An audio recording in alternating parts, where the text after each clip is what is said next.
Draupadi's 5 sons were killed. 5 sons by 5 husbands. You know the history of Draupadi. She had 5 husbands, which is forbidden nowadays.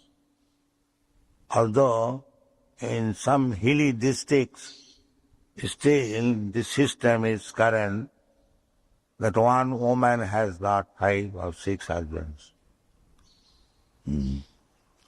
This practice was there even in high circle.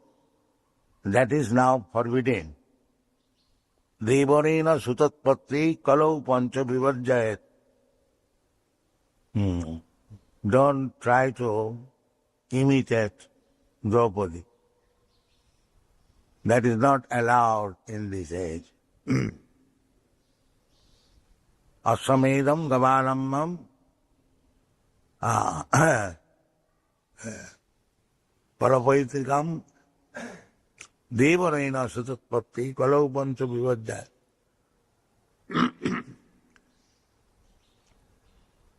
So, when Draupadi was gained by Arjuna, the 5 Pandavas were in the forest, incognito.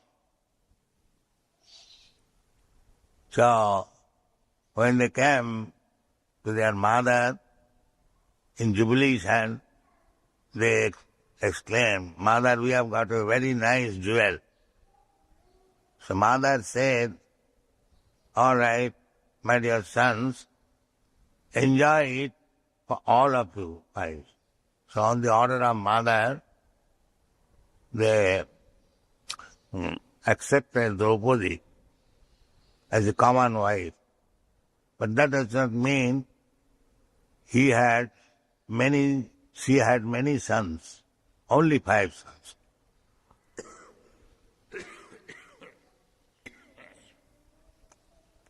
By the 5 husbands, 1 son. That is also under system, not competition, that each husband will produce dozens of children. No. So, when the mother understood that her sons were killed, certainly she was very, very unhappy. Mata Sishunang Nidhanam Sutana Nisamma Ghoram Paritapamana lamenting. That is natural. So, Tada Rudot Baspo Kolakulaksi, with tears she was crying, and Tang Santayan pacifying, Aha Kiritamali. Kiritamali is Arjuna. So, they are directly connected with Krishna. Draupadi's another name is Krishna. And still, they had to suffer the material pangs.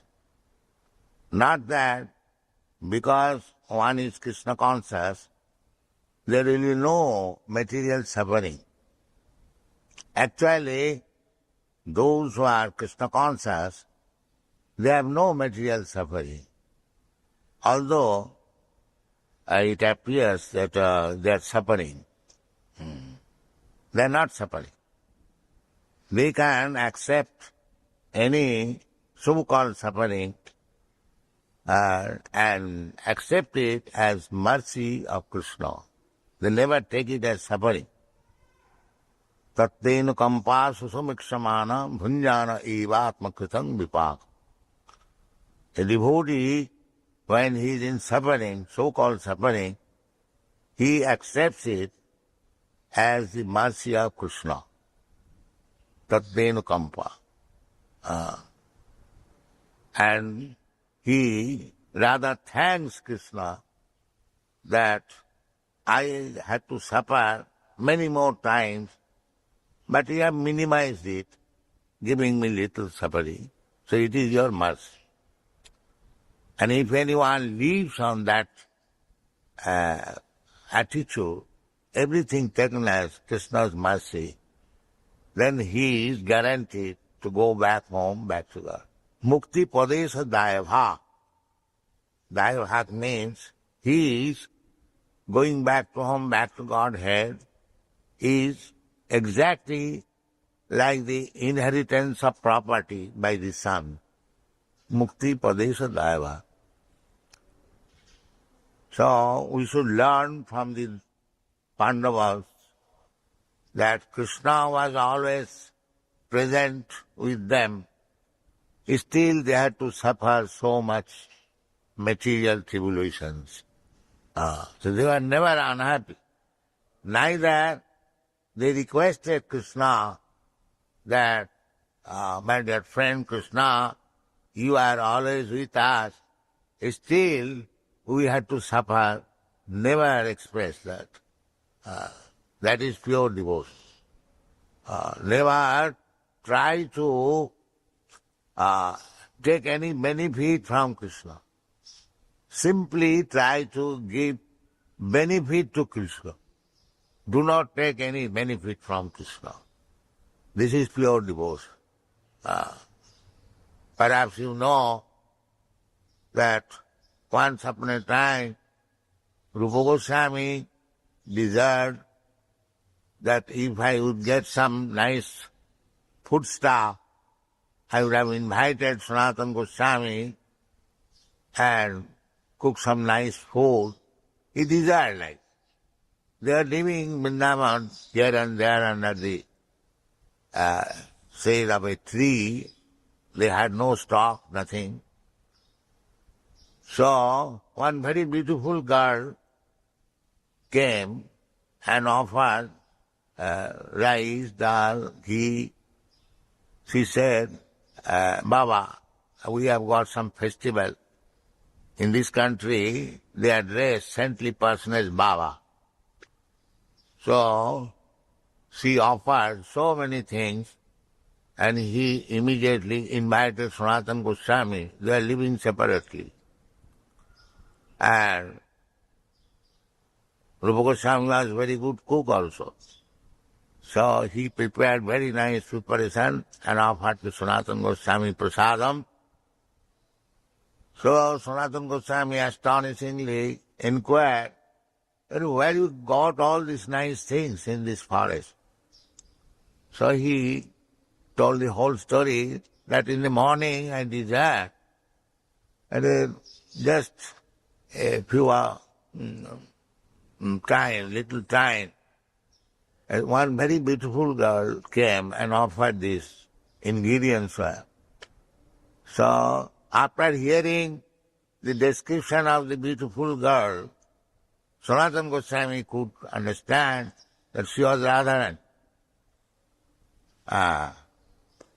So immediately he chastised Rupa Goswami that you have taken service from Radharani. This is not good. We are trying to give service to Radharani, and you have taken service from Radharani. So this is Vaishnava consideration. They are firmly determined not to bother Krishna with anything, simply to serve. Anukulyena Krishnanasana.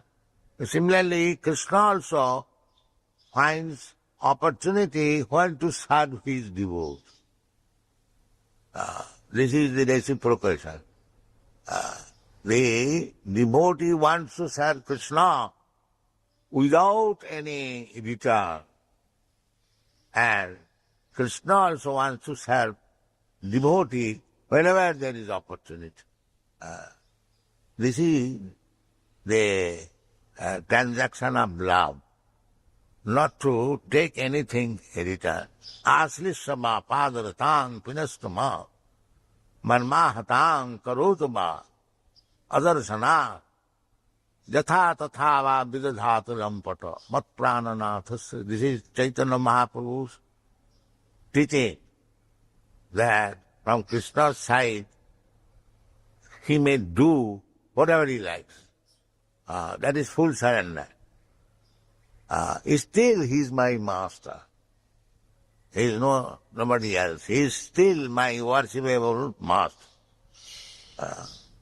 Bhaktivinoda Thakur has sung, Manasa deha geha jo kichu moro, otpinu tua pade Nanda Kishore. Nanda Kishore is Krishna. So, this is full surrender. My dear Nanda Kishore, whatever I have got, now I am offering everything to you. Oh, what I have got? Manasa deha geha. I have got my body, I have got my mind, and a so-called home, or a wife, or a few children, what I have got. So everything is offered to you. Manasa deha geha jo kichu moro. This is full surrender. Now he says, Maravi rakhavi jai chatva. I am surrendering to you everything. Now, if you like, you can save me, or if you like, you can kill me. This is full surrender. Yeah. So these Pandavas are the best example, and better than the Pandavas, there are other devotees, and the topmost surrendered devotee are the gopis. There is no more higher exalted devotees than the gopis. Therefore, Chaitanya Mahaprabhu recommended that the gopis, the Ramma Kachit Upasana Brajavadhu Varga Bhijakul. There is no better type of worshipping Krishna than the method by which gopis worship Krishna. Their love was so intense. Hare Krishna. Can you hear us okay? Yes, Prabhu. Okay, so where does Srila Prabhupada start? I'm trying to repeat what Prabhupada told him. That was that was a lot. He started though with Draupadi, and the example of her having 5 husbands, and then he was giving the example of that the way she accepted suffering, and that a devotee really sees that the suffering could be so much more, but for the mercy of Krishna, we don't get as much suffering as we possibly could. And he made the point of serving Krishna. Oh, then he went on, I'll let somebody else speak, but then he went on to Rupa and Sananta Goswami, but making the point of serving Krishna without, he used the word, without concern. That's true surrender, just serving without concern for our own needs. And I'll let somebody else speak because he went on to some nice other things. Yeah, he spoke about the story of Rupa Goswami having the desire to invite Sanatan Goswami for lunch, like that. And he didn't had any ingredients, so he just decided, and then Radharani came and then gave all the supplies. He was not aware, and then when Sanatan Goswami came, and then he was astonished, and then he asked. So when Rupa Goswami explained everything, and then Sanatan Goswami said, "You took service from the Lord directly, so that's not the mood, So we should serve the Lord, and we don't expect anything." So yeah.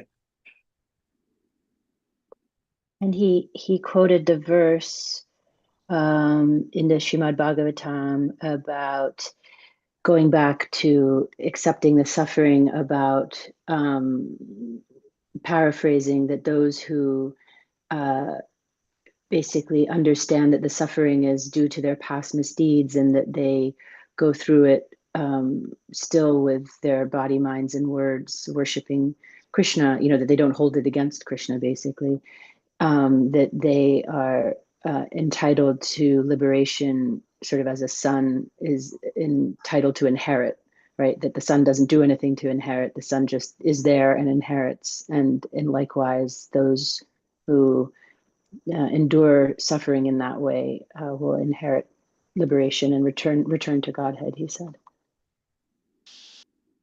Fantastic. Anything else? Towards the end, he started to quote the last verse of the Shashastakam. He was referring to Lord Chaitanya said, "Treat me however you want to treat me, but I will still serve you." And then we ended with Prabhupada saying that the Pandavas were a great example of service despite anything, but even greater than them are the gopis. So I think that was like the last point he made. Right. Very good. Okay, let's go on with hearing from Srila Prabhupada again.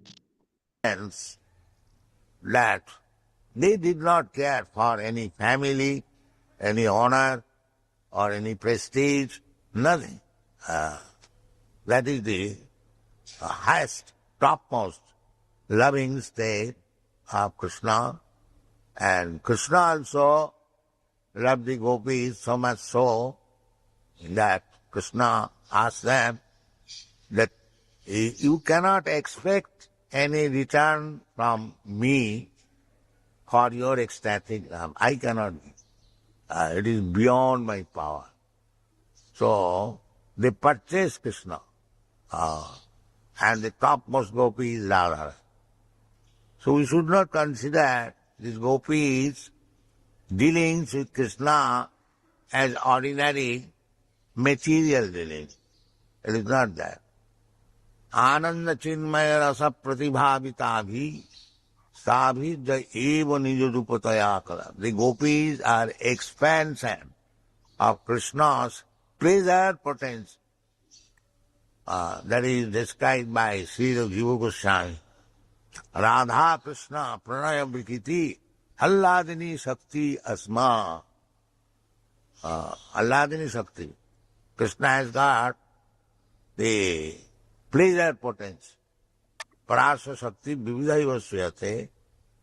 He has got multi-energies. In the Vishnu Puran it is also said, Parasa Brahmana Shakti Sadvedam Akhilam Jagat. Whatever we see, that is display of the potencies, different potencies of the Supreme Personality of God. Just like the sun is 93 millions of miles away from this earthly planet, still we are getting heat and light, energy of the sun. Similarly, Krishna is in the Goloka planet. Goloka eva nivasati akhilatma bhuta. That is Krishna's energy. Although he is in the Goloka planet, which is the topmost planet in the spiritual world, you cannot estimate how far the spiritual world is from this material world. From material calculation, they say it takes about some 40,000 of years to go to the limit of this universe. Then beyond that universe there is the spiritual world, para tasmat tu bhava anna, another nature, bhaktya sanatana. Then you pass through the spiritual world, Brahma Jyoti. There are innumerable, unlimited number of Vaikuntha planets. Then above all of them, there is the planet Golok Vrindavan, where Krishna resides. It is said in the Brahma Samhita, Goloko namni nijadhamni tale tatasya. Goloko namni nijadham. That is Krishna's personal planet, Golok Vrindavan. Golok Nam ni Nija Dham ni Tale Tatasya Devi Mahesa Haridham Sute Sute Su. There are other planetary system, Haridham or Vaikuntha Dham. Then this material world is called Devi Dham. And between the Goloka, between the spiritual world and material world, there is Goloka Nam Nija Dham Nitale Tasya Devi Mahesa Dham. So there are so many status of planetary system. Each planet is full with living entities. The spiritual planets, they are full of living entities.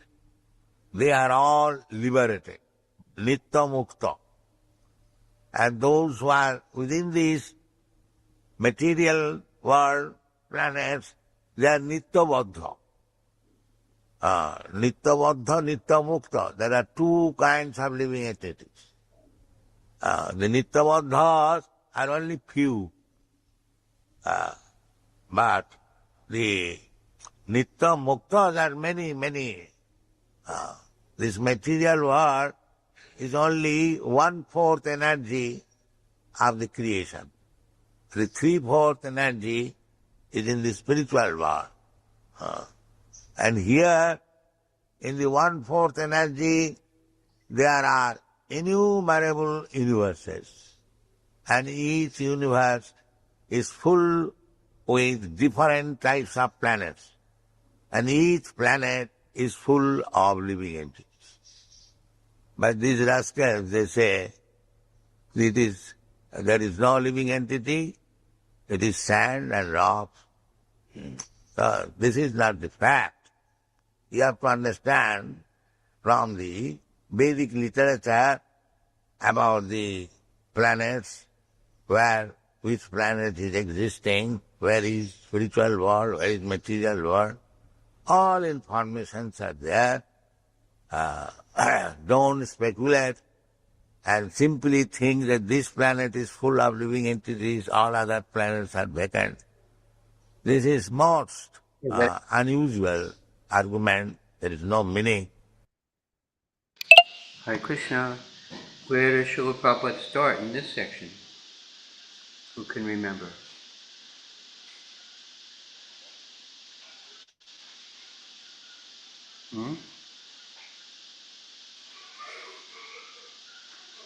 One of the passages is about Goloka Eva Nivalat Mabuto, that Krishna is in Goloka, but just like the sun is 93 million miles away, but still we are perceiving heat and light from that source. So similarly, Krishna is energizing all the different planetary systems. And he gives a lot of information about the composition and the geography of the universe, right? 40,000 years it takes just to get to the other edge of the material energy.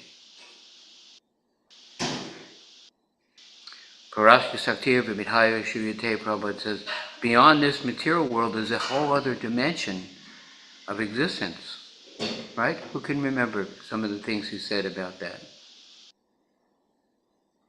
The quality of life, the kinds of living entities.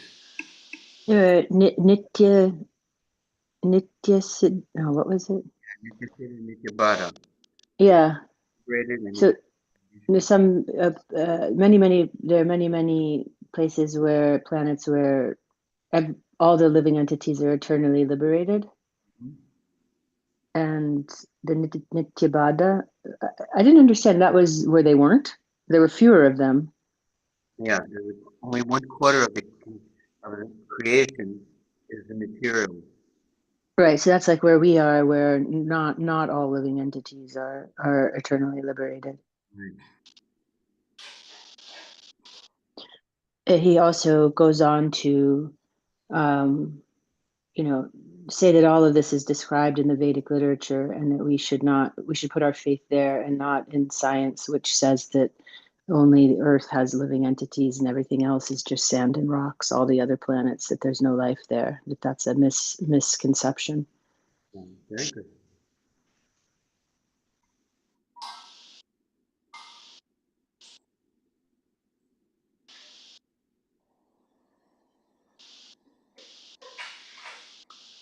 So this is a very interesting way of looking at things, that we are very minuscule and separated quality of life here. For us, but there's another quality of life. And in the realm beyond the material, there's innumerable planets, even within the material sphere.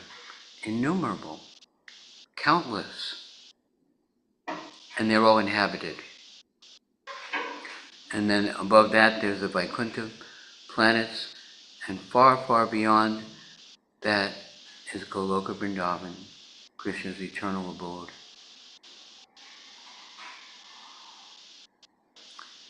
Purasya Shakti Vibhaya Shuyate, Prabhupada says that Krishna has many different kinds of energies. And the gopis are expansions of Krishna's pleasure potency.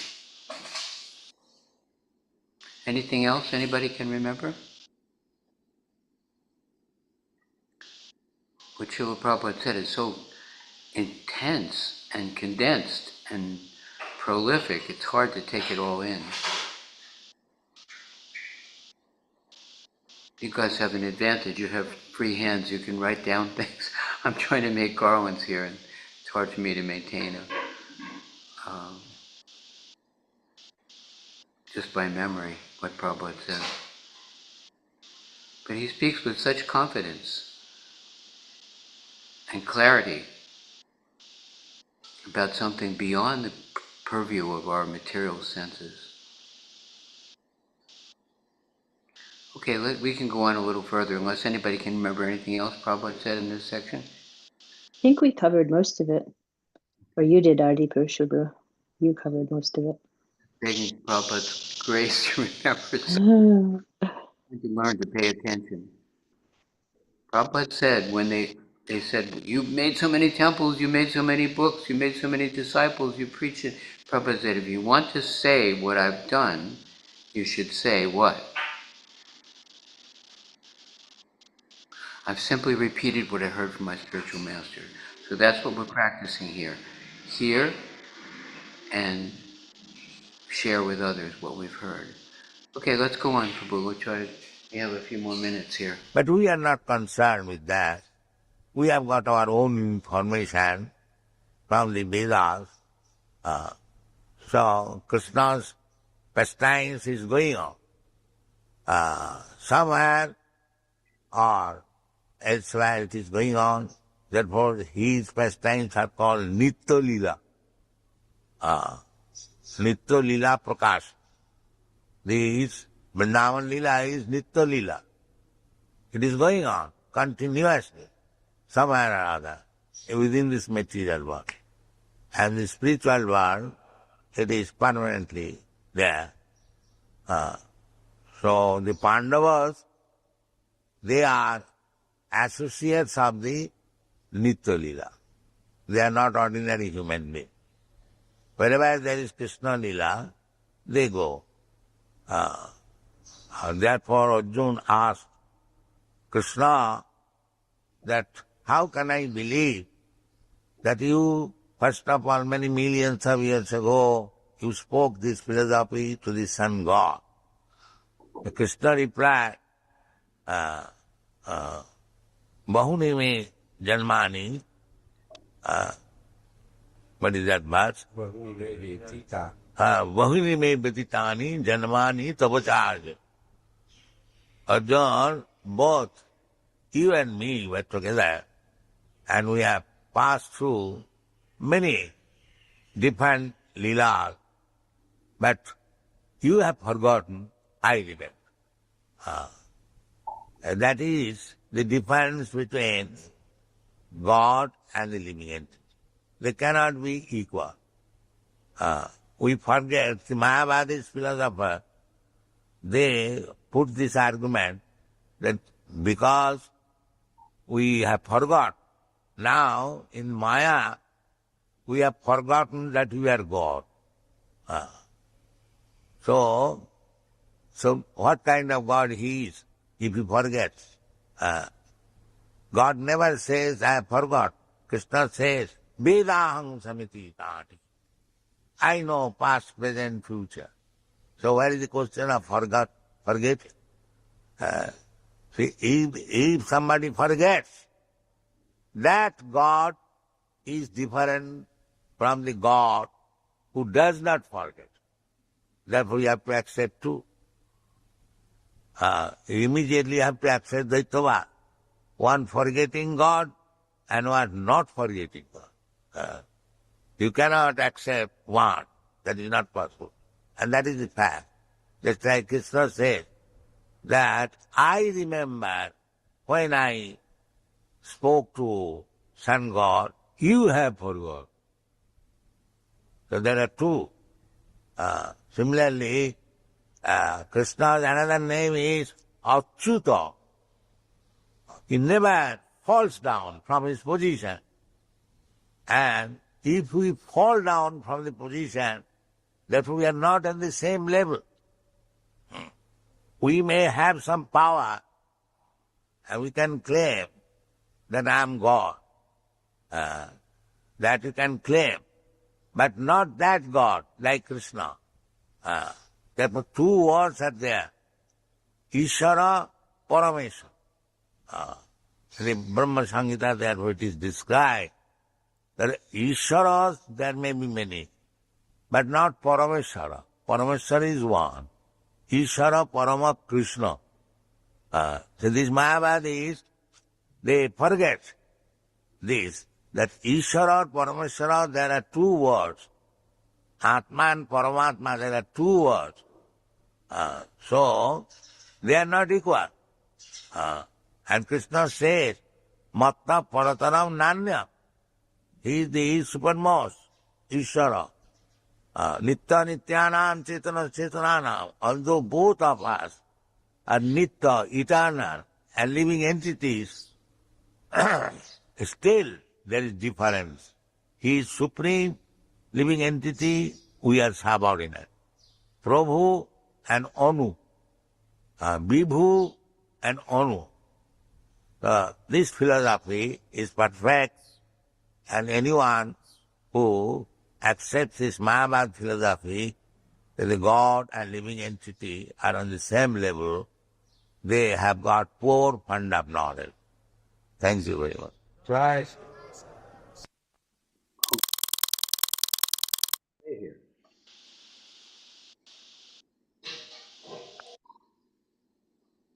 It gives many examples. Hello? Hello. Yes. On. He started by talking about Nitya Leela Prakash, and he was talking about the Pandavas, I believe, at that instance, and that it's like eternal Leela that's always going on, that's always going on somewhere. Even in the material world, the Leela is going on somewhere, and wherever it's going on, that the Pandavas, because they're not like ordinary human beings, are part of it. They're part of Krishna's Leela. And then he makes a lot of examples of the difference between an ordinary person who may claim to be God and the Supreme Lord. What does he say? What's the difference between Krishna and the Mayavad who say that you are God? So he said about Arjuna asking that question, how is it different? Krishna says that we took many births, but you forget and I don't forget. So that is the primary difference. Like the living entity forgets, but Lord never forgets. Yeah. Nitya Nityananam, there are different living entities, but then there's one supreme eternal living entity who's supplying all the others. Nityo Nityananam. Chaitanas Chaitananam. It says there is the Atma and the Paramatma. There's the soul and the super soul. Cannot think that they are equal. My phone is dying.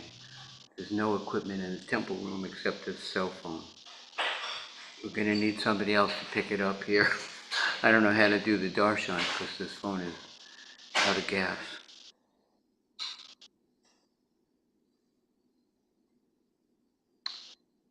Anyone else can remember something Prabhupada said, making this distinction between the ordinary living entity and the... Prabhupada said that Krishna is Achyuta, one who never falls. Yes. And he is Ishvara. There's many people have Ishvara, they have some control, but then there's Param Ishvara, the supreme controller. So he has all these things, Nitya, Nityananam, Ishvara, Param Ishvara, Atma, Paramatma. He keeps piling on uh, vocabulary that clearly distinguish between the quality of the supreme and the quality of someone who is not the supreme. This Mayavad philosophy is completely groundless and idiotic. It does not appreciate Krishna. The Achyuta. What does Achyuta mean? Remember? You just said it. One who cannot fall. Doesn't fall down, right? And they say, oh, you forgot your God. What are you talking about? You're God, but you forgot that you're God, so we're going to remind you and then you'll become God again. Ridiculous. Yeah, he was saying that the Mayavadis in particular claim that in this age of Kali, we have forgotten that we are God. But that's absurd because God doesn't forget. And he quotes in the Bhagavad Gita how Krishna says, how he remembers that he spoke to the sun god. He gives that example. Many lives we've passed together. Hmm? That to Arjuna, many lives we've passed together. Right. God, and he remembers all of his past lives, whereas we don't remember ours. I'm always very upset by the fact that I can't remember my dream that I just had 1 second ago. To realize the limitations of our ability to remember. Well, this exercise being a great example, how hard it is to remember what we just heard 5 minutes ago. One time, Srila Prabhupada was in a train compartment with some devotees, and Prabhupada's head went down on his chest, and he was snoring very sweetly. And one of the devotees said, oh, Prabhupada is sleeping. In sleeping we forget. And then Srila Prabhupada lifted up his head and said, write this down. So the devotee in the highest level of consciousness is transcendent to the different levels of consciousness, dreaming, deep sleep, and ordinary wakefulness. And he's always conscious. But in our fallen condition, we are forgetful. We are limited in our intelligence and our ability to remember. How wonderful is Krishna? The Bhagavatam class is about glorifying Krishna. And then once we realize how great is Krishna, the conclusion is, therefore, let us serve Krishna. Why not? Serve the Supreme. Mike, thank you so much. All glories to your service. No. Thank you, Adipusha Prabhu. You have a I'll have to re-listen. I was at work. I am at work. Okay, darshan time. the devotee bring another phone because this one is running on vapors. Okay. And I'm going to have to leave at 8. So does that make a difference for the co-host? I'm not going to No, cut don't everything. worry. You can leave. You can leave. Yeah. Okay. Thank you, Mike. Yeah, my pleasure. Glad something worked today.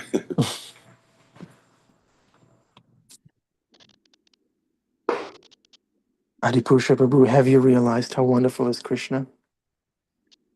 Inconceivable. He's Inconceivable. some shred of a inkling, but Krishna is unlimitedly wonderful and becoming more wonderful all the time. Yeah, yeah.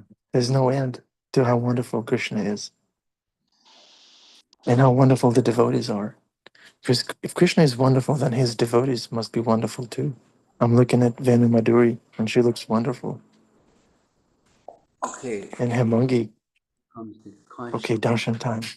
Ready?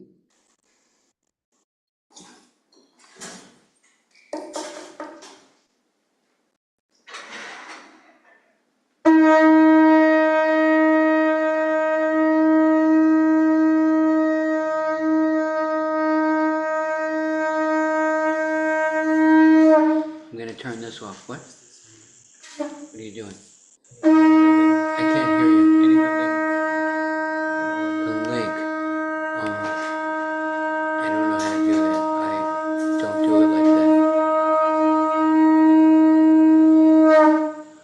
that. Is that a Kshatriya blowing that conch? Very sweet. Can you hold this phone over there as long as it's gonna hold on? Ask Vasudev.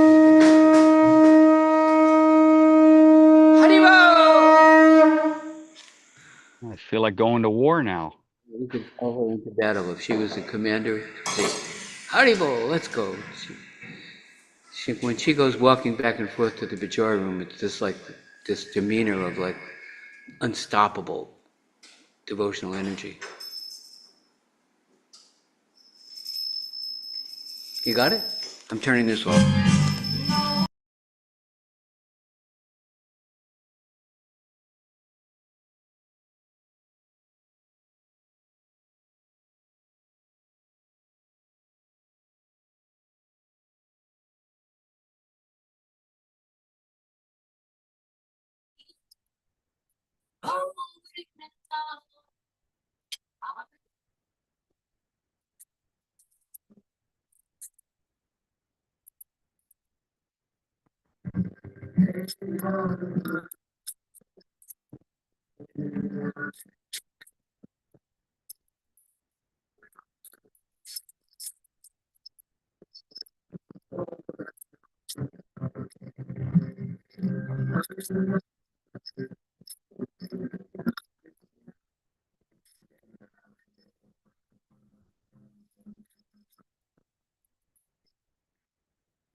Darshan is ended in Andabihari.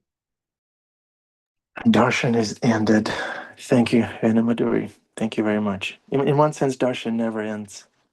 Krishna sees us all the time, and we can see Krishna all the time. Gosh, I'm really spacing out today. Please forgive my offenses, dear devotees. Thank you so much. Any takeaways that you'd like to share with me, since I missed most of the class? Anything? That there's a difference between us and Adi Purush Prabhu. Adi Purush Prabhu remembers everything, and we forget. Yeah, I don't know how he does it. He's 77, and his memory is so sharp. Unbelievable. Krishna is empowering him. Prabhupada is empowering him. Krishna Kumari, can you describe the dress today? Oh my goodness, it was so beautiful. The pink and the twist in Murlidar's turban. But what I liked the most was the regal garlands. It's very like kind of garland that you see. I don't know, it's very traditional, white. And these marigolds are coming from the roof of the Bhakti Center, white marigolds. So it was white marigolds with little puffs of other flowers spinning. I had to take a picture of the darshan, and it was small because the phone was this direction. So I had to really concentrate. But Radharani has a very big bouquet today. It's almost like she went out to the wildflower groves of Vrindavan, and she got very special flowers to offer her Krishna that maybe the gopis helped her, because they didn't want her to have any bouquet today that was like any other she's ever had. It's very beautiful. Wow. Thank you. Yeah, how can there be fear and anxiety when Radharani has such a wonderful bouquet for Krishna? How can there be any anxiety? Men, please. Thank you. I want to ask a question that I've been thinking about for a little bit, and it came up at the very beginning of Prabhupada's speech today, when he said that when we can have gratitude for so-called suffering in the material world, that we can go back to Godhead. Been thinking, it's so much easier maybe to be grateful for things that are happy and beneficial and easy for us to deal with. When we have something that's unpleasant, things that we don't want in our lives, so difficult to deal with. I've been thinking about, is it possible for me to be grateful for that, but and not in a way that's you're supposed to say that, we're supposed to feel that, but instead genuinely feel gratitude for things we don't want. Like, for instance, I've been having medical issues in the last couple of weeks where my body's fighting an infection and just can't do much. And I've been thinking, can I be genuinely grateful for this? And it's a little difficult. What do you think about, how do you deal with, coming to such a gratefulness when you're suffering? Thank you, men. Bhima Prabhu, would you like to handle this? I raised my hand. Venumaduri wants to handle this. Yeah, Okay, I did. That's Venumaduri, why. go ahead. Just because that's why I raised my hand, just to respond, because I think it's such an important question, and just some thoughts that come to mind just in your personal example. That, one thing we can do um, is to understand if is there a lesson in it. Is there a lesson about our body, but also is there a lesson in terms of Krishna asking us that maybe we've been running around too much, like trying to accomplish things, and this is an opportunity to slow down, and have time to reflect. That's a good one.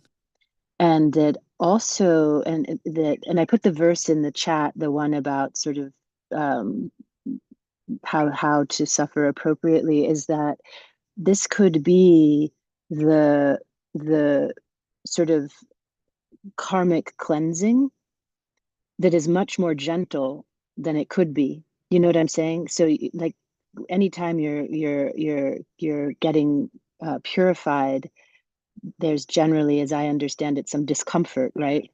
Tatyana Kampam Susame Shamanu. I deserve much worse. Yeah. Right. Great. And but sometimes when we hear that, I deserve much worse, it sounds like some self-flagellation, which it's not. I think it's sort of like, if you think about that, actually, if you think about, you don't know, in your past lives you may have committed some very egregious sins, and even in this life, inadvertently, we've committed so many um, misdemeanors, and that really it could if mathematically the pain should be a lot worse. And so the fact that there's this pain that's sort of irritating and doesn't let you be the way you normally want to be, we can see it as like eradicating these past sins, and purification that really, as I say, sort of logically should be quite much more severe. So I think those are two things, like looking for the lesson and thinking of like the karmic math equation. Just what I've heard. Thank you, Rana Madhuri. Any other contributions? Krishna Kumari? Yeah, Hare Krishna. I think also I love what you shared, Dinu Madhuri Prabhuji. But I also was thinking, like, this whole kind of gratitude for suffering, it doesn't always happen right in the moment. It'll become closer and closer as we become more advanced. We'll be like, okay. But for now, it's like maybe it's in 3 months from now, you'll be like, wow, that was a really powerful time, when you're a little removed, and you actually will have full gratitude. I'm sure you can look into your past and understand some traumas and tribulations that you've gone through, and can understand how they may have brought you closer to Krishna. Hare Krishna. Yeah, thank you so much, Venu Madhuri and Krishna Kumari. So many great points, right, Min? Yeah, and it's, to me, when I hear something like that, Prabhupada speaking this way, and when we hear it, we see it in Bhagavatam so much, in so many devotees. And even when we hear Dharma personified, I'm not going to point at the person who cut my legs off, because if I point, that's the place I will go as that person. It's such a high order, and to tell Krishna, you can do anything to me and I'll just take it. It's such a high order, which obviously I can't do now, or maybe not even in this life. So I know them to be maybe the aspirations that we're to look towards.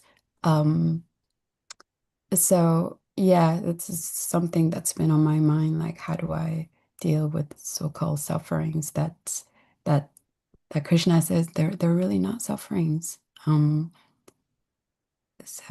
Yeah, yeah. Srila Prabhupada says, with Krishna, the pain becomes meaningful suffering. But without Krishna, it's just straight up, misery. But with Krishna, same pain will become meaningful and purifying.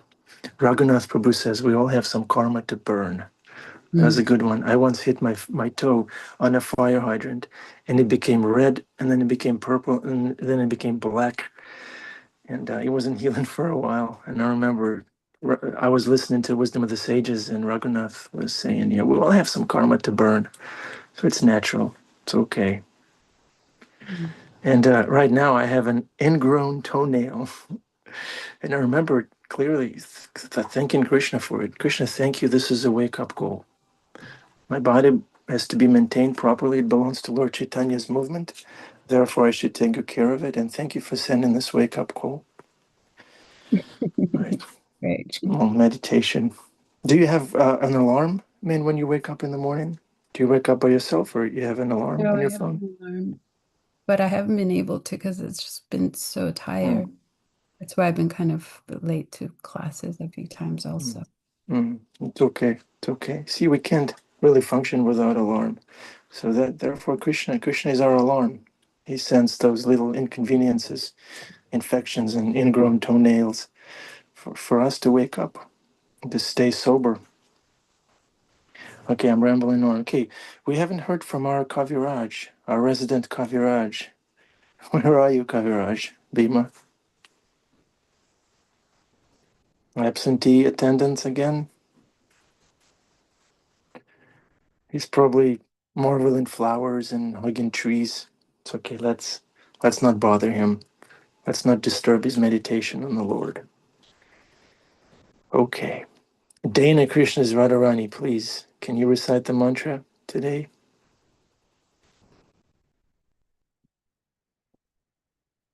Hare Krishna, Hare Krishna.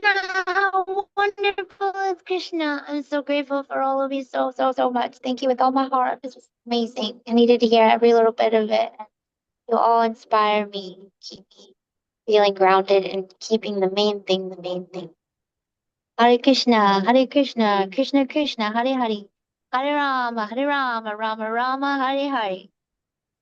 Great, thank you, Dana. We should put Dana Krishna's Radharani's mantra on our wake-up call on the phone. Wouldn't that be cool? You wake up to Krishna's Radharani recitation. Hare Krishna, Krishna Krishna, Hare Hare. That is so cool. Thank you. Thank you very much. Okay, we love you. We need you. Come again tomorrow. Happy Monday. Another week in Lord My Chaitanya's heart is movements. growing larger and larger. Your heart? Yes, in this association. Yeah, Thank with that you. challenge that you're going through.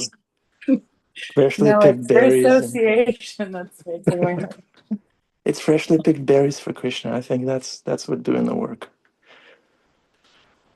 Okay, Hemangi, William, Dana Krishna Zararani, Bhima, absentee, listener, Preeti, Devaki Preeti, Devi, Dana Kali Prabhu, Karen and family, Men, Neha, Saad. We love you. We need you. Have a wonderful week and come again tomorrow.